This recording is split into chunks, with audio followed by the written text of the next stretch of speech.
Welcome to Huntin Camp. We did it last year in Indiana. This year, we're doing it in Illinois, and I cannot wait to get started. We got new guys, we got old guys, we got familiar faces, we got new faces, we got camera guys, we got big bucks. It's gonna be awesome.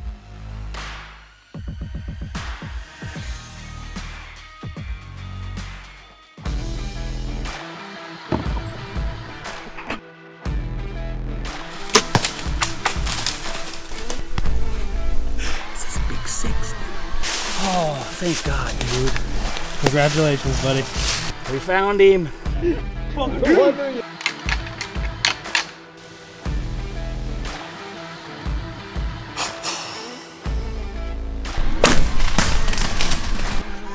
Come on, baby.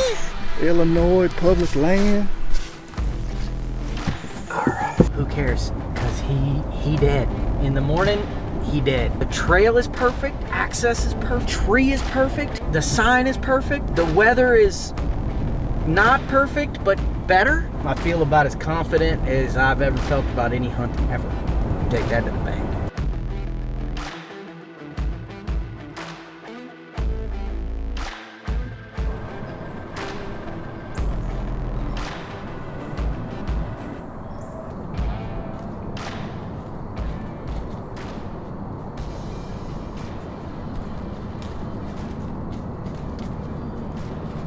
He just wants buttons like the rest of his friends, but he's got tiny buttons. It's a problem. Some of us are afflicted with tiny buttons. I mean, not us. Some deer. Not us.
That's the biggest 7-pointer I've ever seen in my life. Did we already film this? Okay. Biggest 7-pointer I've ever seen. I might regret not shooting him. But I think there's a bigger one in here.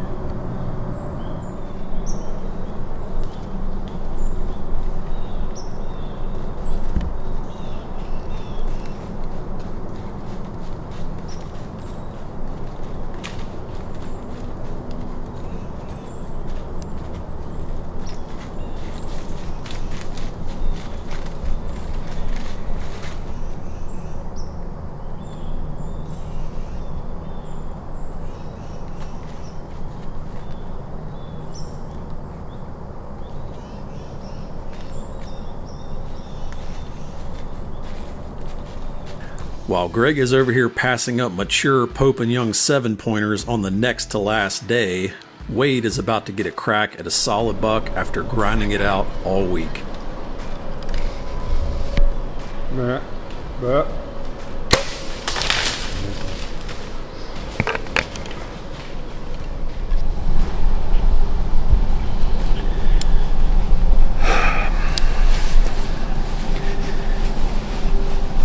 to bring the adrenaline and the nerves down.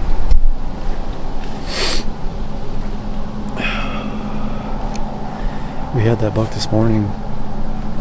First saw him at 40, thought I was going to get a shot at 50. I'd adjusted my sight and whatever, he took off. And we've been sitting here for an hour and a half and kind of dealing with some work stuff and playing around on my phone.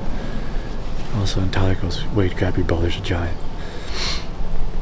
And I'm looking over here. He's like, "No, it's behind me." And I look and he's coming down the pipe from one cliff crossing to the next, just like we said this morning. And gave me a shot at 29. Put the 30 pin on him, shot. Bow was still set at 50. Shot right over his back.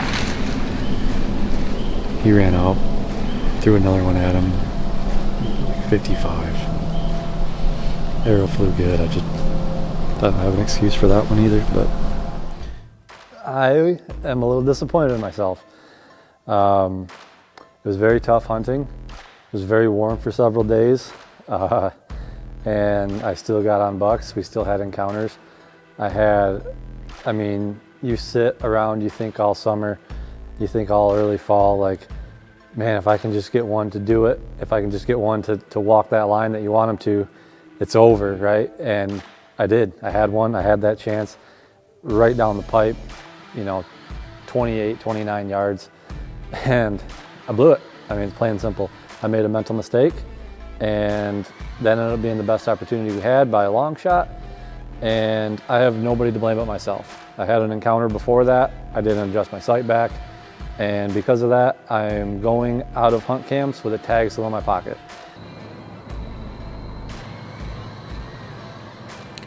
Now, you haven't seen much of Greg's Uncle Jeff, but he's been doing a killer job all week, keeping all the boys fed, and in his free time, he got set up with a saddle and went out and killed a buck of his own. Way to go, Uncle Jeff. I said, this is like saddle hunting for dummies. You know what I'm saying? It's like saddle hunting for dummies 101. It's like the Clampets go saddle. I've learned it all. It's the way you do it. Yeah, I'm freaking 63 years old, cuz. 63, just learned how to saddle hunt in camp. And I'm hooked. 2 days ago. I wish I'd have done this 30 years ago. It'd been awesome.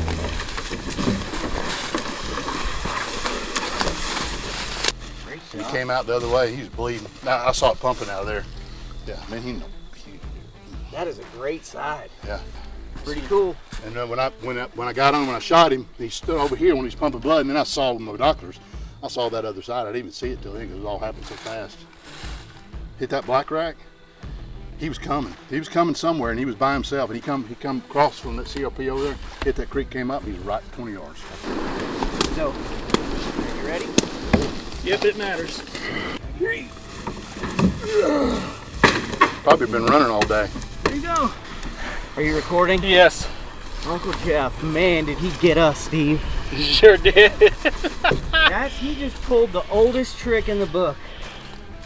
And I bought it. Hook, line, hand sinker. The old, he's only 50 yards off the trail. Come on, I got a knife.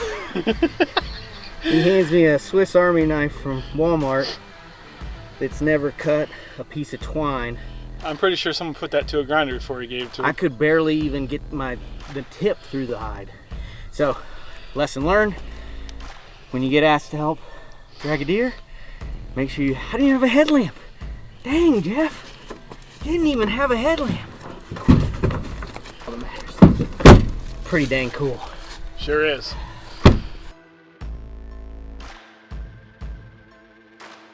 As we get into the final day, Lucas and his cameraman Caden are about to have a crazy close encounter with multiple bucks chasing a doe as they are hiking into Caden's hunting spot.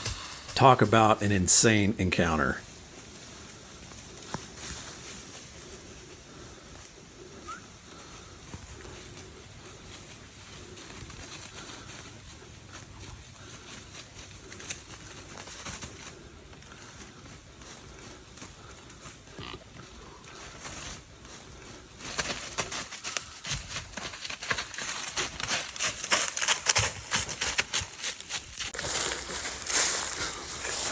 What, dude? What is going on?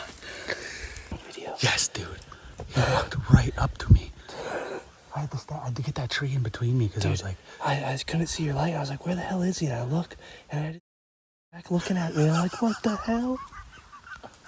That little buck was, dude, I could have reached out and touched it. The little buck walked right here in front of me. I could have hit him with my bow. Dude, that was worth the hunt already, dude. That was what it was. I stopped because I heard, bruh. I heard a bruh, and I was up here, and then this freaking sucker come through the creek right here, right at me. Dude, that was a 145-inch 10, brother. He was big, tall.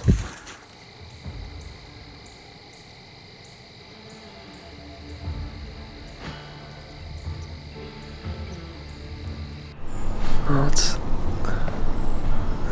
day last. I don't even know what day it is anymore. It's our last day here in Southern Illinois. We snuck all the way back to the back this morning, and we're down here in this temperature congregation of bottoms of ridges where everything comes together in a degrees format. I'm not gonna say it. We're trying it. With any luck, a big buck will come right over top of this ridge and jump to the bottom of it, because it's probably my only hope of killing one, is to scare him off this cliff that's right here next to us. So. After scouting and hunting hard all week, Wes found himself in a good spot catching multiple bucks, cruising for does.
All right, if I was going to tell you about 2024 Huntin Camp, which this would be my first one, it was awesome.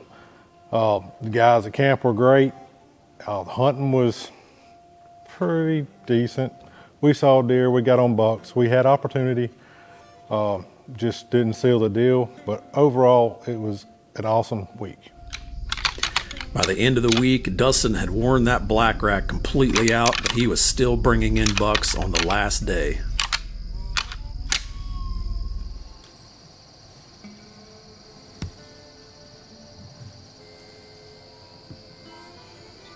The biggest lesson I learned on Huntin Camp is I'm still a flatlander. These hills are tough to figure out, especially these ones here, because they're so tight together. There's so much here, it's hard to understand what they're doing. And much like myself, David and his cameraman Jordan hunted super hard all week, but just didn't have any luck. So in the end, I wasn't successful in harvesting a deer, but it was a very successful trip. And it's not always in the kill. I'm old enough to know that it's in the pursuit and the experiences that you gain from it. It's almost sad to kind of part, but I feel like I've made some friendships here that will endure, and look forward to seeing all these guys again at some point in the future. Well, it's about 10:30. I've lost all hope. There's no deer that live here. Pretty disappointing here in Illinois. I've seen very, very few deer. I've seen one buck all week, and it was a little forky. So. My favorite part about hunting camp this year was all of the hiking I got to do with my bow in my hand. I saw turkeys, I saw armadillos, I saw a turtle. It was a good week. I got to hang out with Austin, my son. We had a good time. We saw some cool stuff, and we grinded pretty hard the entire week and came up short, but that's all right. You can't win them all. That's probably gonna wrap up the hunt. Feel very, to quote Teddy KGB from Rounders, unsatisfied. We were in deer constantly, bucks constantly. They were all small, or the one or two that were borderline just didn't work out, but man. I worked my butt off this week. I covered, I don't know, 10, 12 miles probably. Did some ground and pound, found some really good sign. Was in bucks all week, just nothing to shoot. So from a hunting perspective, on day 3, I think, when I crested, I dropped down in this little bottom and came up in this little saddle, and there were 5 big rubs, just glowing orange. They were fresh, and seeing all 5 of them at one time on top of this little knoll that was pretty cool. I took a picture of it, and that was the first time I've ever seen that kind of those kind of rubs all together clustered like that. I think my expectations were met. Last year was hard to top, and I thought that if we even got close in season 2, then it would be a win. And the camp was just as much fun this year. We just didn't kill the same number of bucks. The weather was not in our favor, and it was just harder hunting, it felt like, as far as big bucks go. So coming into this season, season 2, as the defending champion, had a lot to lose, and Carl beat me fair and square this year. Old Moreland, the Tradbo guy, brought it home for him. It wasn't in the cards for me this year. That's so close, but close doesn't count. Close only counts in horseshoes and hand grenades, and it didn't work for me. I guess the thing that made it most successful to me this year was just having my dad down here with us. I just got to see him have a blast, and everybody else got to enjoy him too. And you just never know how many you got left with your parents, So especially your dad, and he brought me up in bow hunting, and so taking him on a trip like this, it was something I know he's never going to forget, and I know I'm never going to forget. And I know a lot of you guys that got to meet him this year, you guys always remember him. He's crazy, and he gets after it, and even with his age, he can get up and down these hills the best. He can keep up with all of us. So it was an experience, and it was a good time to have him down here. So some advice that I would give to anyone who's maybe tossing the idea around of going on an out-of-state hunt: stop thinking about it, just go do it. There are so many awesome whitetail states out here in the Midwest. Go with the tent, sleep in your truck, sleep in your car. You guys have seen this done before. It's out there. It's very easy to do. You just need to make the choice to do it. Yeah, so if you're thinking of going on a public land hunt and you're just kind of on the verge of hanging back, just know that you don't have to go out and kill an animal. That doesn't define a great hunt. It'll be fun just to get out, explore new territory, grab a buddy, just have a good time, go at your own pace, learn what you can. Anytime you get out, and you explore new terrain, you learn something, and if you're not learning something new every year, you're not growing. So when you get out in those new areas, it's tough, and you're going to fail. We fail every year as hunters, and that's what helps you become a better hunter. For guys that are really looking to plan their first out-of-state trip, man, just do it. You're not going to regret it. Take your buddies, take a buddy, take somebody to ride along with you, share the memories, make the memories, and you won't look back. Really appreciate the support that you guys have shown me and the whole Tethrd crew over the last few years. Huntin Camp is kind of a way that we try to include the whole hunting community and invite regular people. I mean, we had 9 camera guys this year, and they're volunteers. They're just people that we know, just friends and people that like saddle hunting, and they're as much a part of the hunt as the hunter. They're not releasing an arrow, but they're there. And so to give those guys an opportunity to come share camp, like I hunted with Steve this week, and Steve had never done anything like this, and to be able to provide an opportunity for Steve and the other guys to come out and do this, and the other hunters, it means a lot to me personally, and I know it means a lot to the whole Tethrd crew that we get to do that, and it doesn't happen without you guys. We like bringing new people out and showing new things, and letting the hunting community and saddle hunting community kind of learn more and get better as hunters, and that's pretty important to me. Oh, thank God, dude. If you've stuck with us this far, we want to thank each and every one of you for tuning into Huntin Camp and showing your support. Now get out there and have your own hunting camp with your buddies and make memories that will last a lifetime, because in the end, that's what it's all about. See you next time here on Tethrd Nation.